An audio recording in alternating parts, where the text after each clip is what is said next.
This is Paul McKenna for PT Boxing Association with ES News, with me, the Bomber. How are you, mate? Okay? I'm alright, you know, mate. Another day down, another day closer. And a little bit more less bollocks to deal with, so I'm getting there, mate. Just, you know, day by day, hour by hour. It's getting closer. I just want it to come now.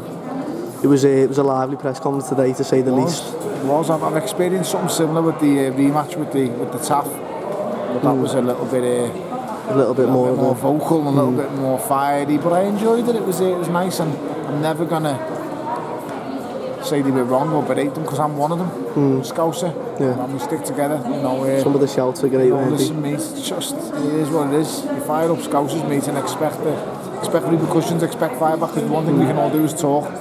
So, you know, it is what it is. It's business, it's boxing. And he's an arsehole, mate. He's just, you know, to say the things he said and call me what he called him, absolutely disgusting, but that's the mark of the man, in my opinion, and that's just the way it is.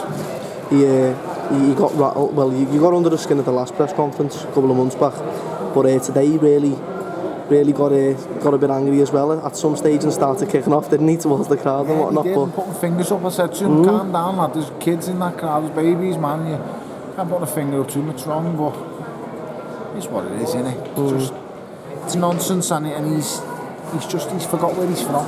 He's forgot where he's from. Trying to clock the score on that game, can't see it. He's just forgot where he's from, mate. I'm someone who's, like I said, I'm nothing like him. I'll never ever be like him. I'll always remember where I'm from.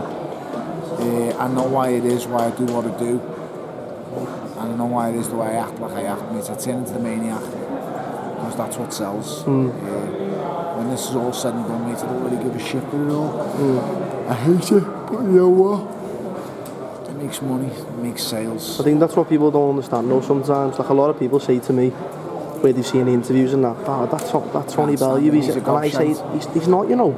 He's not, but they say... Never listen, mate. Yeah, they don't, but because they only go off what they see on the telly, and I've done it myself, I can't lie, to other fighters and I've met them and thought, you know what, they're alright. He's alright, I know. But... I suppose that's just, It's a public persona thing, and people don't get it. Some do, but do you know what? I don't really mind, and I don't really care, in all honesty. You know, as long as my kids are safe for me and they're happy, and we're all getting on, and we're getting on in life, then so yeah, I don't care what people think about me. I'm not in the business of thinking what people care about me. It just doesn't ask me, doesn't bother me, mate. So I continue to do what I'm doing.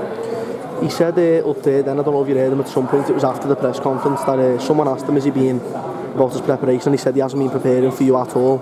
Yeah, he's been preparing for a heavyweight, as someone completely different. Do you honestly believe that? I don't believe he's prepared for me, no. I believe he's just trained. I believe he's just trained to stay quick and to stay sharp. But he hasn't trained for a fight, he's trained as an athlete and not as a boxer, and there's a difference, believe it or not, in that. I've trained as a boxer and an athlete second. First and foremost, I'm a boxer, mate. He's an athlete first, boxer second. He's an athlete first, boxer second, man. And that's okay, because that works for him. But there'll come a stage in that fight where the athletic side of it goes out the window, and if it goes past 4 rounds, he's no longer an athlete, mate, he's a boxer. He can only be an athlete for so many rounds. And when the boxing side kicks in, mate, he's absolutely had it. So, you know, we'll see where it goes, and we'll go from there, mate. I'm just looking forward to just getting Saturday on, getting it done and getting it sorted, and just fighting. First of all, I love fighting. I love fight night. I love what it brings. I love what it does to me. And I haven't got many more left, so, you know, I'm going to enjoy them while they're still here. I was about to say that. I heard, call me if I'm wrong, but I heard somewhere that you said this could be your last 12 months in boxing. Could be my last 12 months. I'm not saying it is, but it could be, mate. I know it's disappointing, but I've always been adamant that I will retire from boxing. Boxing will not retire me.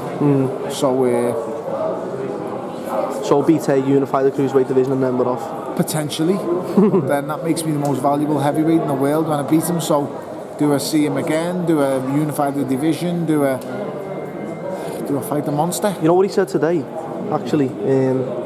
That he could buy your house 100 times over now, not before he's being paid. He couldn't. No. Everyone, well, people in boxing know his financial situation. He's not worth 100 million, so he couldn't buy my house 100 times over. He couldn't even buy 10 times over. He couldn't even buy 5 times over. So what I don't understand with David A, right, is that when he says comments like that his former two opponents have beat you, and he truly, well, he doesn't believe it, but you know, he says he believes it, yeah, and I don't. To see what David is, he lives. And then says that we don't know about, or you don't know about boxing. Yeah, he's deluded. He's absolutely deluded. You know, I've stated this fight from day one. What can happen? Listen, either of us can knock each other out. Yeah. I know that, and I've accepted that, and there's no fear of him for me because I accept what can happen. And I understand boxing. I know it can happen. So people say you shouldn't say that because I say, it's not you're accepting the reality, and he's not really. And the worst thing it is when you can't accept something like that, when the going gets tough, and sometimes you've got to drink something tough, you can't do it because your mind can't focus because you've been telling yourself all that time, can't happen. Yeah. Well, I'm a lot stronger mentally, and I tell myself things can happen, and things can happen in boxing, and bad things happen. So it is what it is, mate. We just keep going, we get on with it. All this hype, all this build-up, all this talk, it means absolutely nothing. Because on fight night, he will turn up clinical, he will turn up calm very, very fast. I have to limit his chances on when he lands and what he does. So, what do you think about Shane saying that he's expecting to be lighter than you on fight night? Do you think he will come in lighter than you, Ryan? He won't be lighter. I think I interviewed Shane actually, and I think he said to me he's 100 kilos now. I don't know. I don't know. Could be. That sounds about right. That's 100 kilos is just under 16 stone. So potentially it could be that. I probably agree. Probably is that. But what do you know? Right now I am about 96 kilos, and I'll be lighter than that come fight night. So you'll see. I don't know. I'm not changing it. I'm not just doing my diet. What I'm not going to do is lose. At the minute, I'll lower my carbs down because I'll lose a bit of body fat this week, a little bit more. But I'll just do what I've done as a cruiserweight. Basically, I'm a cruiserweight fighting a big cruiserweight. Yeah. I'm a big cruiserweight fighting a big cruiserweight. So anyone who thinks I'm not a big cruiserweight is absolutely insane. Just look at me compared to the cruiserweights I fought. I'm a monster, mate. Just before you go, just give a final little message. Final message is tune in, watch the fight. It's going to be a brilliant fight if you haven't got tickets.